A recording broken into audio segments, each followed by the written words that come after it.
también. Bien. Buenos días a todos, mi nombre es Celeste Saúl y junto a mi compañera Agustina Peralta Rigo vamos a exponer y defender nuestra tesina con el objetivo de obtener el título de licenciadas en fonoaudiología.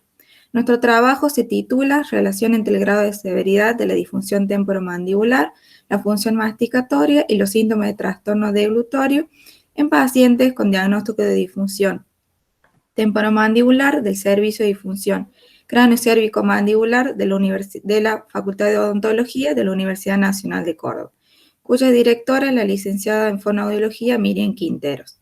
Antes de comenzar con el desarrollo de nuestra tesina, queremos agradecer la oportunidad de poder defenderla de manera virtual a raíz de la pandemia ya conocida por todos, y asimismo hacemos extensivo nuestro agradecimiento a directivos docentes y no docentes por habernos acompañado durante el trayecto de nuestra formación profesional. Por último, agradecemos a la Facultad de Odontología por brindarnos gentilmente un espacio allí para realizar la mayor parte de nuestro trabajo final de investigación. Antes de comenzar y para una mejor exposición, utilizaremos las siglas DTM para hacer referencia a la disfunción temporomandibular y de igual manera las siglas ATM para mencionar a la articulación temporomandibular. Como introducción de nuestro trabajo final de investigación, citaremos a Rebolledo, Cobos y otros, quienes definen a la DTM como una condición compleja que evoca compromisos motores en los músculos masticatorios, y es por ello que es importante conocer los aspectos generales de esta patología y las alteraciones musculoesqueléticas consecuentes. Por su parte, Céspedes sostiene que las personas que tienen DTM tienden a realizar una selección de los alimentos que consumen, esto es por las limitaciones y los movimientos de la mandíbula que pueden presentarse en la DTM, hace que estos sujetos condicionen la selección de los alimentos que consumen en base a su consistencia y no en base a su relación nutricional. Bien, dentro de los estudios consultados en la literatura científica, dan cuenta de la incumbencia de la fonoaudiología en la DTM. Esta incumbencia suele ser multidimensional. Se relaciona en disciplinas como la odontología, la kinesiología y la osteopatía. De aquí radica también la importancia de un equipo multidisciplinario donde se encuentran varias disciplinas que realizan cada uno responsable de su actuar, pero deben relacionarse y para lograr un objetivo común. Se va a realizar un constante estudio para que quede respaldado el actuar fonoaudiológico en este equipo desde el área de la motricidad orofacial. A raíz de las múltiples investigaciones que se hizo en la literatura científica, pudimos obtener nuestro problema de investigación, el cual derivó en la siguiente pregunta, que menciona: ¿cuál es la relación entre el grado de severidad de la disfunción temporomandibular, el estado de la función masticatoria y los síntomas de trastorno deglutorios más frecuentes en pacientes con diagnóstico de DTM del Servicio de Disfunción Cráneo-Cérvico-Mandibular de la Facultad de Odontología de la Universidad Nacional de Córdoba en 2019-2020? A su vez, así también aparece esta hipótesis que menciona que a mayor grado de severidad de DTM habría más compromiso en la función masticatoria y mayor presencia de síntomas deglutorios. Nuestro objetivo general fue el siguiente: determinar la relación entre el grado de severidad de la DTM, el estado de la función masticatoria y los síntomas de trastorno deglutorios más frecuentes en pacientes con diagnóstico de DTM del Servicio de Disfunción Cráneo-Cérvico-Mandibular de la Facultad de Odontología de la Universidad Nacional de Córdoba en 2019-2020. Como objetivos específicos se pensaron identificar la frecuencia de alteración de los signos de DTM, también así determinar el grado de severidad de la DTM, determinar el estado de la función masticatoria de acuerdo al patrón masticatorio, identificar la frecuencia de trastornos deglutorios, determinar la relación entre el grado de severidad de la DTM y el estado de la función masticatoria, y por último, determinar la relación entre el grado de severidad de la DTM y los síntomas de trastornos deglutorios más frecuentes. Bien, en lo que respecta a nuestro diseño metodológico, realizamos un tipo de estudio descriptivo correlacional de corte transversal para las tres variables a estudiar. La población se conformó por pacientes diagnosticados con DTM que asisten al servicio de disfunción cráneo-cérvico-mandibular de la Facultad de Odontología de la Universidad Nacional de Córdoba en 2019 y 2020. La muestra, según los criterios de inclusión y exclusión, quedó conformada por 22 sujetos, pacientes diagnosticados con DTM de la Facultad de Odontología de la Universidad Nacional de Córdoba en 2019-2020. En cuanto a los criterios de inclusión, estos fueron los siguientes: pacientes diagnosticados con DTM que concurren al servicio de disfunción cráneo-cérvico-mandibular de la Facultad de Odontología de la Universidad Nacional de Córdoba durante los periodos de septiembre a diciembre de 2019 y febrero-marzo 2020. Pacientes que tengan entre 18 y 45 años de edad y pacientes que hayan accedido a la evaluación completa. En lo que respecta a los criterios de exclusión, estos fueron: pacientes diagnosticados con DTM que no se alimenten por vía oral, pacientes diagnosticados con DTM que no posean prótesis y, por último, pacientes diagnosticados con DTM que tengan pérdida total de piezas dentarias. En cuanto a la primera variable, tenemos a la disfunción temporomandibular, que esta, según Peñón y Vivas, es el conjunto de entidades clínicas que afectan a la musculatura masticatoria, a la articulación temporomandibular y a estructuras asociadas. Según estudios epidemiológicos, se encuentra en el 50% de la población mundial y aunque puede verse en distintas etapas de la vida, aparece con mayor frecuencia en mujeres de entre 20 a 50 años de edad. Para poder medir esta variable se utilizó un instrumento de signos clínicos de elaboración propia, en donde se tomó y se adaptó el módulo 2 del protocolo de evaluación de norma Chiavaro PENCH y el protocolo de valoración mandibular MBGR de Irene Marchesán.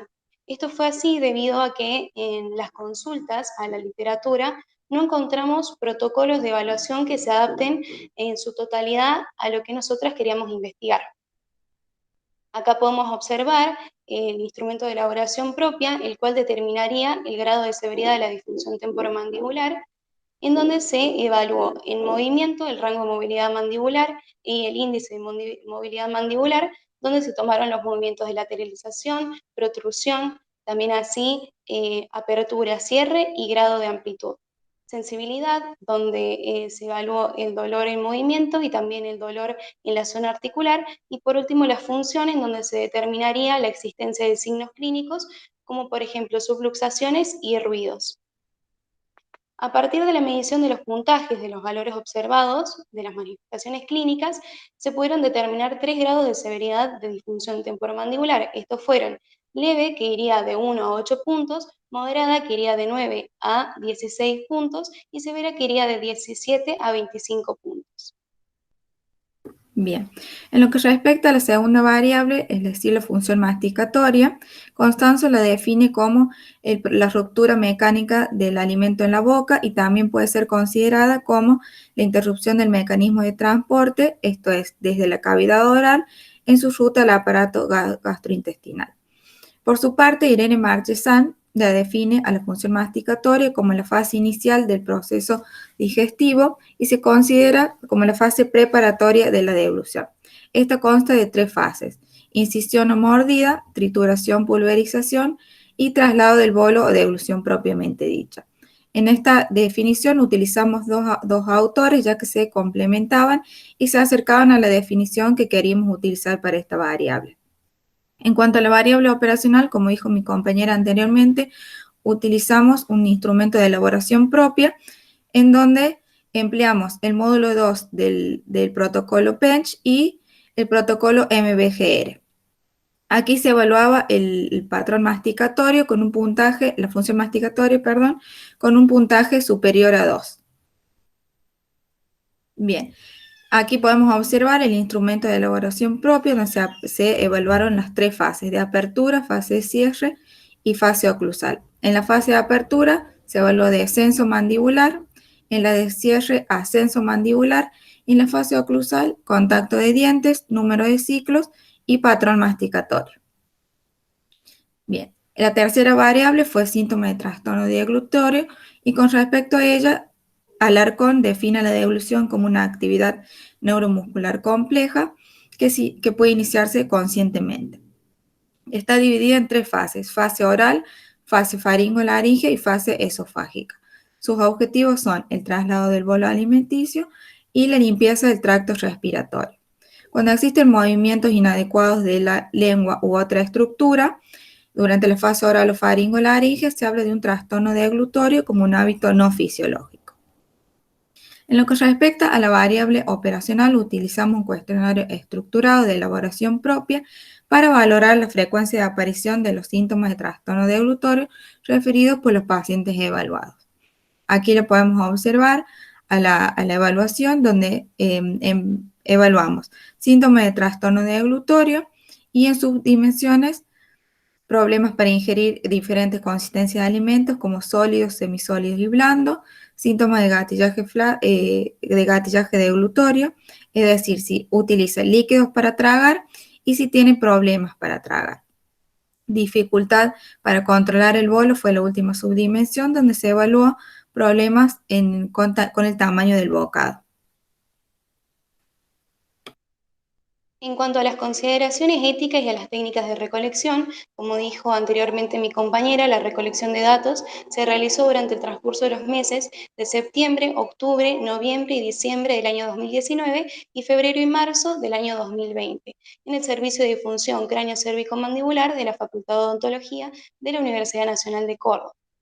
En cuanto a la participación, cabe resaltar que los sujetos debían firmar un consentimiento informado de manera escrita, el cual manifestaba que la participación sería de forma voluntaria, no remunerada y que aseguraba la confidencialidad de los datos y el anonimato de los participantes.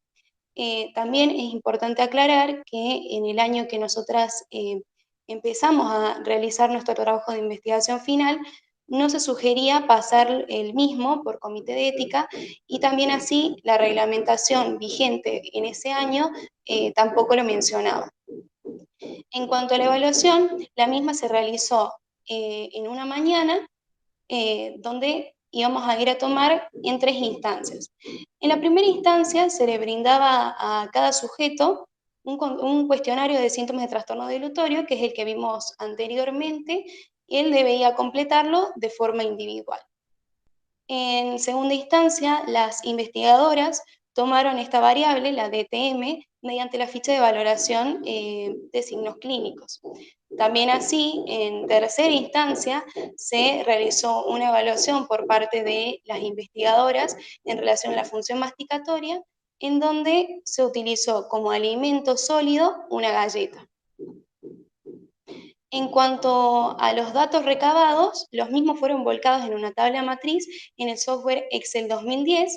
En cuanto al análisis de los datos, la estadística descriptiva y el análisis univariado y bivariado fueron tomados y analizados a partir del software Infostat 2007. Las tablas y los gráficos fueron configurados en el software Excel 2010. En cuanto a las características sociosanitarias de los participantes, como bien dijo anteriormente mi compañera, la muestra quedó conformada en 22 sujetos, de los cuales 5 sujetos eran masculinos y 17 sujetos femeninos, con una edad media de 27 años. Bien, ahora describiremos los resultados de acuerdo a cada variable estudiada. Comenzamos con la DTM, en la cual evaluamos la subdimensión movilidad mandibular. En el grado de amplitud con un 50% fue el signo más afectado en esta subdimensión, en el cual se evaluaron también subcategorías. En lo que respecta a la subdimensión sensibilidad, se evaluó dolor en la apertura, en el cierre, en la protusión, lateralización y dolor en la zona de ATM, y como observamos en el gráfico, el que más prevaleció fue el dolor en la ATM con un 64%. En cuanto a la subdimensión función de ATM, como observamos, subluxación fue el signo más afectado con un 77%. Se clasificó la muestra también de acuerdo al grado de DTM, lo que se obtuvo teniendo en cuenta los puntajes totales y el resultado dio una media de 15,55. Como observamos en el gráfico, un 50% de los pacientes evaluados fue con grado de severidad de DTM moderado, el 50% obtuvo grado severo de DTM y no se hallaron pacientes con grado leve de DTM. Bien, también se clasificó la muestra según el estado de la función masticatoria, lo que se identificó a cada sujeto con un puntaje mayor a 2, es decir, podían tener un puntaje de 0 a 5. Este puntaje indicaría alteración de al menos 2 de las 3 fases estudiadas, es decir, fase abierta, cerrada o oclusal. El 64,64% fueron pacientes con patrón inadecuado de masticación, es decir, unilateral, y el 36,36% fueron pacientes con patrón adecuado, es decir, bilateral. En cuanto a la frecuencia de alteración de los síntomas de trastorno deglutorio, por amplia diferencia, el signo que más prevaleció fue ayuda de líquido para tragar, seguido por problemas con bocados grandes y por último, problemas con consistencias duras. En cuanto al análisis de la relación entre el grado de la severidad de la DTM y la función masticatoria, como bien dijo mi compañera anteriormente, la muestra se distribuía entre los grados moderado y severo. Por eso se configuró una tabla de contingencia de 2x2, donde se incluyeron estos grados de severidad y también así la clasificación de los sujetos según el estado de la función masticatoria de acuerdo al patrón masticatorio. Este sería adecuado e inadecuado. Para poder llegar a estos resultados se utilizó el criterio de significancia estadística de p-valor que debería dar menor a 0,5 para contrastar la hipótesis. También así se utilizó la prueba exacta de Fisher debido a que la muestra era muy pequeña. Se encontró que no hay asociación estadísticamente significativa entre la relación de estas variables. También así, en el análisis de la relación entre el grado de severidad de la DTM y los síntomas de trastorno deglutorio más frecuentes, que anteriormente mencionó mi compañera, estos fueron ayuda de líquido para tragar, problema con bocados grandes y problema con consistencias duras, se hizo un análisis entre la relación del grado de DTM y individualmente los síntomas de trastorno deglutorio, también utilizando el criterio estadístico de p-valor, y no se encontró una relación estadísticamente significativa entre las variables. Bien, en lo que respecta a la discusión de trabajo final de investigación, en cuanto a las manifestaciones clínicas, en nuestros estudios se pudo ver que el movimiento más alterado fue el grado de amplitud con un 50%, en cuanto a al signo de sensibilidad más presente fue dolor en la zona de ATM con un 64% y subluxación con un 77%.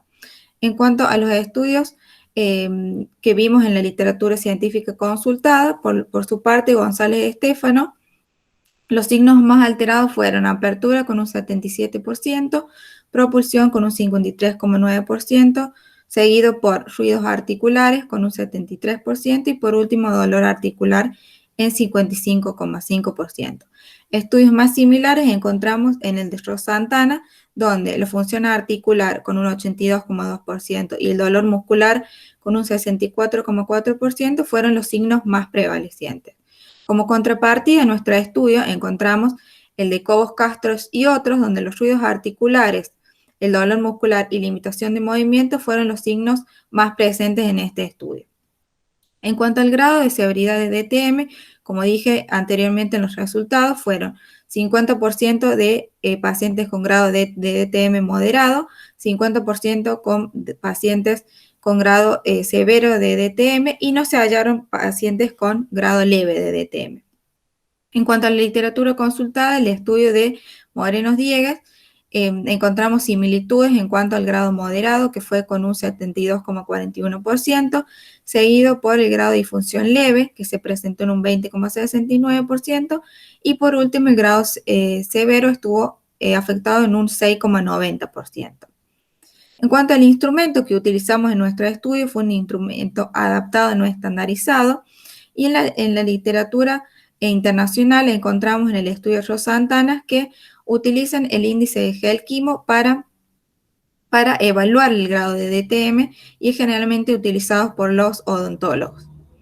En lo que respecta al patrón masticatorio, como dije anteriormente, un 63,63 fue patrón inadecuado de masticación es decir, unilateral. Y 36,36 pacientes fueron masticadores adecuados, es decir, bilateral.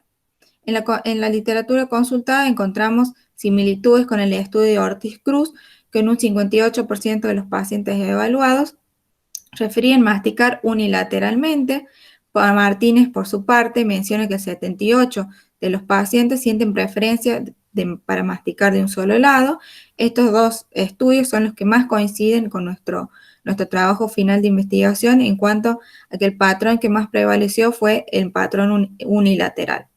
Si bien no hubo relación significativa entre el grado de severidad y el patrón masticatorio, por su parte, Jiménez Silva en su estudio encontró que el 80% fueron clasificados con un patrón unilateral, el 20% con un patrón bilateral y el 48,65% tuvieron al menos algún diagnóstico de patología temporomandibular. Por su parte, Saradiñas, Valdés y Casada Costas encuentran en su estudio valores más altos en cuanto a la masticación unilateral con un 64,7%. En cuanto a los síntomas de trastorno deglutorio, nuestro estudio encontramos que el más frecuente por amplia diferencia es ayuda de líquido para tragar con un 45,45%, seguido de problema con bocados grandes con un 22,72% y en último lugar problema con consistencias duras con el 13,76%. Dentro de la bibliografía consultada encontramos estudios como el de Maffei y otros autores que si bien no mencionan estos síntomas, ellos sí observaron dentro de su estudio síntomas de trastorno deglutorio en relación a distintos tipos de consistencia. Por ejemplo, en la fase oral encontraron movimientos compensatorios de lengua, escape prematuro de alimento, también así múltiples esfuerzos para deglutir, también restos de comida en cavidad oral y faringea. En tanto, en la fase faringea encontraron penetración laringea, también aspiración traqueal, restos de comida en valéculas y en senos piriformes. Otra cosa que ellos mencionan es que el 50% de los sujetos presentó restos de alimento en cavidad oral en todas las consistencias. En cuanto al estudio de Onsescu y Moraru, junto a otros autores, ellos encontraron diferencias estadísticamente significativas entre la masticación de una misma consistencia, pero de distintos alimentos. Ellos evaluaron la consistencia sólida y los alimentos que tomaron para evaluar fueron zanahoria, manzana y galleta. Encontraron valores más altos para la masticación de la zanahoria, seguido por la galleta y en último lugar para la manzana. También así encontraron una diferencia estadísticamente significativa entre la masticación de cada uno de los alimentos hasta la aparición de la sensación de dilución de los mismos. Remigin y otros autores mencionan descenso de número de cambio de helados al masticar comida dura. Y estos últimos autores, este grupo de autores, menciona que el patrón de helado de masticación varía con las consistencias y precisamente eso es lo que cambia el lado de masticación más que la frecuencia cuando se alimentan con consistencias duras.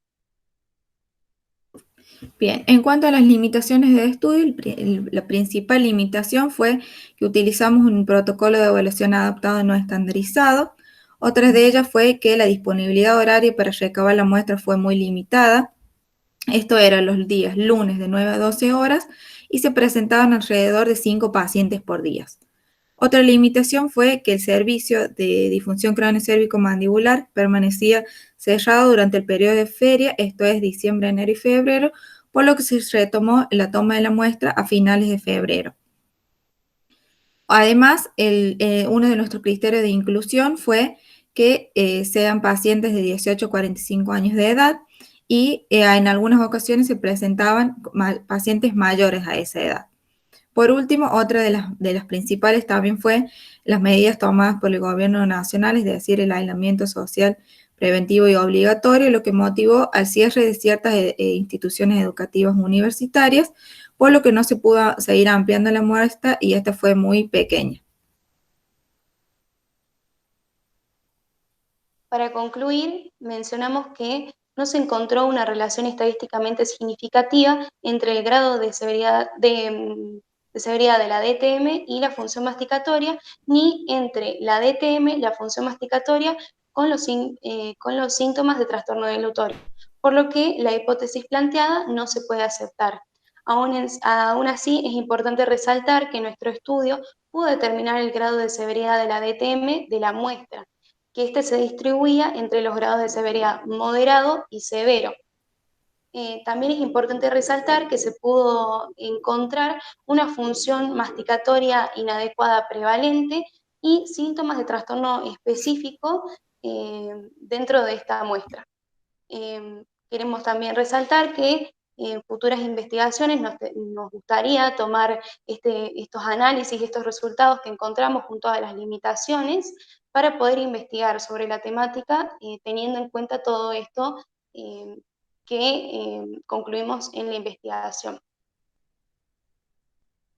Queremos finalizar nuestra presentación agradeciendo también a nuestros familiares y a nuestros amigos que nos están acompañando de distintos lugares del país en este último tramo de la carrera. Muchas gracias.